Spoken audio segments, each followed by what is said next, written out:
இன்னைக்கு நாங்க தான் எங்க வீட்ல சமையல். அப்படி யோசிச்சுக்கொள்ளுங்கோ. ஸோ, உங்களுக்கு நான் எந்த சாப்பாடு நல்லா சமைப்பேன் என்று ஏதாச்சும் ஒரு ஸ்பெஷல் இருக்கா? இந்த மாதிரி சாப்பாடு நான் நல்லா செய்வேன். ஸோ, என்னால தோசை நல்லா செய்யலும், இட்லி நல்லா செய்யலும். இந்த மாதிரி ஏதாச்சும் ஒரு சாப்பாட்ல நீங்க ஸ்பெஷலா இருப்பீங்க. உடனே நீங்க என்ன நினைப்பீங்க? ஓகே. ஸோ, இன்னைக்கு உங்கள யாராச்சும் சமைக்க சொன்னா, ரைட். நான் நல்லா சமைப்பேன். இதுதான். ஸோ, அந்த சாப்பாட தான் இன்னைக்கு நான் செய்ய போறேன். மத்த சாப்பாடு எடுத்தா நான் நல்லா சமைக்க மாட்டேன். ஸோ, அதனால நான் ரிஸ்க் எடுக்க விரும்பல. எல்லாருக்கும் பிடிச்ச மாதிரி இன்னைக்கு எனக்கு தெரிஞ்ச சமையல நான் செய்ய போறேன். இப்படி உங்கள யாராவது நீங்க நினைச்சிருக்கீங்களா? ஸோ, இந்த வீடியோவ கட்டாயமா பாருங்க. அதாவது நாங்க இதுல தான் பெஸ்ட், இதுல தான் பெஸ்ட் இல்ல என்று சொல்லி எதுவுமே இல்ல. எப்பவுமே எங்கள நாங்க இம்ப்ரூவ் பண்றதுக்கு நிறைய இடங்கள் இருக்குது. ஸோ அது சமையலா இருக்கட்டும், படிப்பா இருக்கட்டும், வேலையா இருக்கட்டும், எதுவா இருந்தாலும் கொஞ்சம் கொஞ்சமா நாங்க எங்கள இம்ப்ரூவ் பண்ணி போயிட்டே இருக்கலாம். ஓகே. ஸோ இன்னைக்கு டே 22nd இந்த மைண்ட்ஃபுல்னஸ் 30 டேஸ் ப்ரோக்ராம்ல என்னோட சேர்ந்து பயணிச்சுட்டு இருக்கிறவங்க எல்லாருக்குமே thank you and welcome back to be an example. So இன்றைக்கி நாங்கள் பார்க்க போகிறது, அதாவது இந்த வீக்லேயே நாங்கள் பார்க்க போகிறது ரெசிலியன்ஸ் அண்ட் growth. அதாவது என்னென்று நாங்கள் மீண்டு வாரது, எங்களை எப்படி நாங்கள் வளர்த்து கொள்றது. ஒரு பிரச்சனை வந்துட்டு இப்போ இருந்து நீங்கள் யோசிச்சு பாருங்க, ஒரு 5 வருஷத்துக்கு முதல், ஒரு 10 வருஷத்துக்கு முதல் ஏதாவது ஒரு ப்ராப்ளம் உங்களுக்கு இருந்திருக்கும், ஏதாவது ஒரு பிரச்சனையில் நீங்கள் சிக்கிட்டு இருந்திருப்பீங்க. ஆனால் இப்போ நீங்கள் அதிலிருந்து மீண்டு வந்திருப்பீங்க. அதே மாதிரி தான் இப்பவும் உங்களுக்கு ஏதாவது ஒரு பிரச்சனை, ஏதாவது ஒரு சிக்கல்ல நீங்க இருக்கலாம். ஆனா இதுல இருந்து என்னண்டு நாங்க மீண்டெழுறது, என்னண்டு எங்களை வளர்த்து கொள்றது. ஸோ இதை பத்தி தான் இந்த வீடியோல இந்தியா நாள்ல உங்களோட நான் பேச போறேன். So resilience and growth.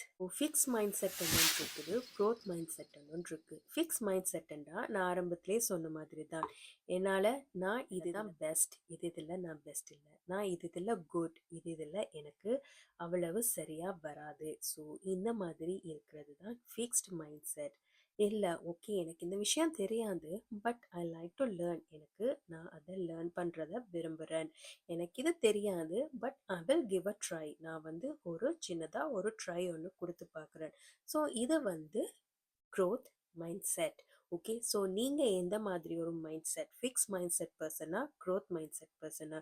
Fix mindset பர்சனாக இருந்தால் நீங்கள் நிறைய விஷயங்களில் என்ன சொல்கிறது, உங்களுக்கு டேலண்ட் இருந்தாலும், உங்களுக்கு அந்த கெப்பாசிட்டி இருந்தாலும், உங்களோட மைண்ட் செட்டே உங்களை மேலே வளர விடாது.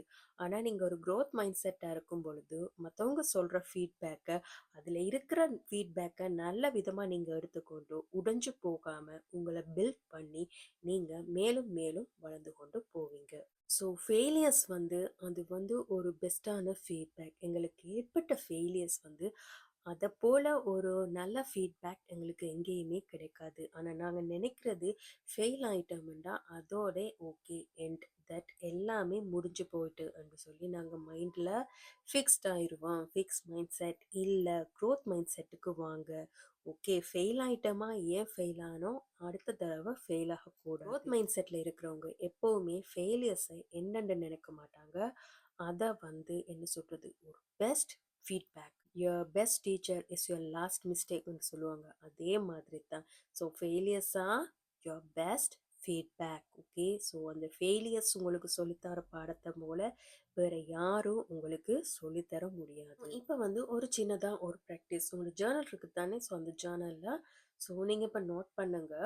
ஸோ ஆல்ரெடி நீங்கள் ஒரு மிஸ்டேக் ஒன்று செஞ்சுருப்பீங்க, ஏதாச்சும் ஒரு ஃபெயிலியர், ஏதோ ஒரு ஃபெயிலியர் ஓ ஏதோ ஒரு மிஸ்டேக் உங்களோட பாஸ்டில் நடந்திருக்கும். அந்த அதை நீங்கள் இப்போ ஜஸ்ட் நோட் டவுன் பண்ணுங்க. இந்த மிஸ்டேக் ஏன் நடந்துச்சு? ஸோ இந்த மிஸ்டேக்குக்கு என்ன ரீசன்? இதே மாதிரி ஒரு இன்சிடென்ட், இதே மாதிரி ஒரு சுச்சுவேஷன் எனக்கு இன்னொரு தடவை வந்தா நான் அதை என்னென்னு ஹேண்டில் பண்ணுவேன்.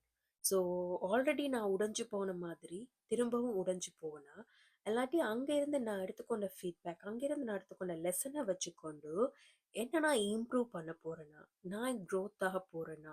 ஸோ உங்கள் ஜேர்னலில் நீங்கள் செஞ்ச ஒரு மிஸ்டேக் அதை நீங்கள் நோட் பண்ணிவிட்டு, அதில் இருந்து அதே மாதிரி ஒரு விஷயம் திரும்ப நடந்தால் என்னென்று நீங்கள் மீண்டு வருவீங்க, என்னண்டு நீங்க அதுல இருந்து மீண்டு வருவீங்க.